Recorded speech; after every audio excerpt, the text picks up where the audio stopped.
Pasensya nyo na yung kamay ko, daming sugat. Ito na.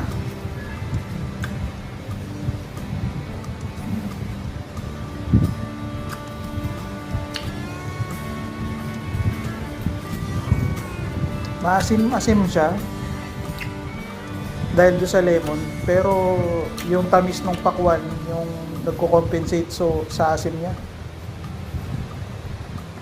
So, masarap siya. So siguro sa simula, dahil unang kain ko sa kanya, naninibago ko sa lasa. Pero katagalan, para lang siyang lemonade. Masarap siya. Kumbaga